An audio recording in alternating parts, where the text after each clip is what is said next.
सध्याच्या राजकारणामध्ये उपटसूम राजकारणी म्हणून उदय सामंतांची नोंद आहे महाराष्ट्राच्या राजकारणामध्ये.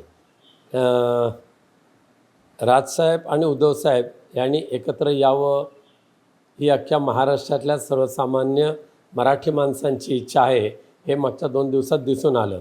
परंतु अखेर याबाबतचा निर्णय हे दोन्ही पक्ष नेतृत्व जे आहे ते घेतील आणि ते आम्हाला शिरसावंद असेल. माननीय पक्षप्रमुख उद्धवजी ठाकरे साहेबांनी जी अट घातलेली नाही, पण जे मनातलं जी शंका आहे ती बोलून जी दाखवलेली आहे ती योग्य आहे, ती रास्त आहे. त्याचा खुलासा आत्ताच होणं आवश्यक आहे सुरुवातीलाच, नाहीतर आत्ता मिठी मारायची नंतर मग वेगवेगळ्या फाटे फुटत जायचे, तसं योग्य नाही आहे. त्यामुळे उद्धव साहेबांचं बोलणं किंवा त्यांनी केलेली टीका टिप्पणी ही योग्यच आहे आणि त्यावर योग्य तो विचार माननीय राजसाहेब करतील अशी मला खात्री आहे.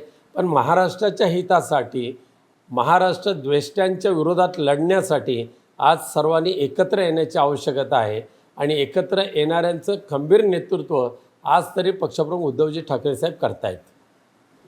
पूर्वी जेवढ्या राजकीय हत्या झाल्या त्या सर्वच्या सर्व हत्या ह्या नारायण राणे यांनी पुरस्कृत त्यांचे जे गुंड आहेत त्यांच्या माध्यमातून केल्या अशा सर्वसामान्य लोकांचा समज नव्हे तर ठाम विश्वास आहे. वर्तमानपत्रामध्ये सुद्धा तशा पद्धतीच्या बातम्या आलेल्या आहेत. एका खुनाच्या आरोपामध्ये तर नारायण राणे स्वतः आरोपीसुद्धा आहेत. दुसऱ्या एका खुनाच्या आरोपामध्ये नारायण राणेंचा बंगलाच उद्रेकातून जाळला गेला होता आणि त्यामुळे या पूर्वीच्या ज्या झालेल्या हत्या होत्या ह्या त्यावेळच्या गुंडांना हाताशी धरून ह्या मंडळींनी केल्या हे सिद्ध झालं आहे.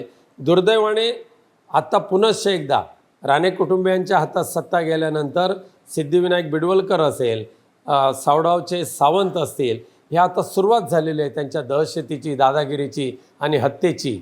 आणि त्यामुळे विकृत मनोवृत्तीचे जे नारायण राणे कुटुंब जे आहे ना त्यांना राजकीय पूर्णपणे सत्ता मिळाल्यानंतर आता भविष्यामध्ये सिंधुदुर्गाला काय काय भोगावं लागेल हे मी विचारच करू शकत नाही. सिंधुदुर्ग सावडावची मारहाणीची घटना जी आहे ही सुद्धा ह्या दहशत आणि दादागिरीने गुंडगिरी निर्माण करण्याची सुरुवात झालेली आहे. सिद्धिविनायक बिडवलकर हत्येकरी हे राजकीय आश्रयदाते आहेत, आधार त्यांना राज्यकर्त्यांचा आहे आणि सावडावच्या मारेकऱ्यांना आधारसुद्धा राज्यकर्त्यांचा आहे.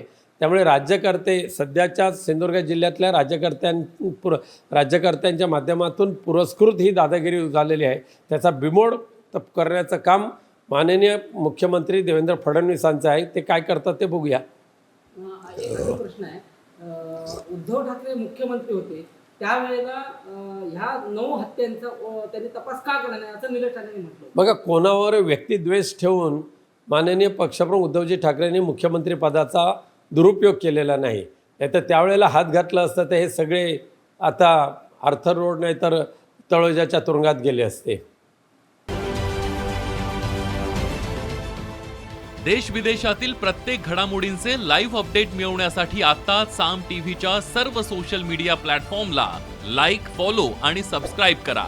तसंच सर्व नोटिफिकेशनसाठी बेल आयकॉन प्रेस करायला विसरू नका.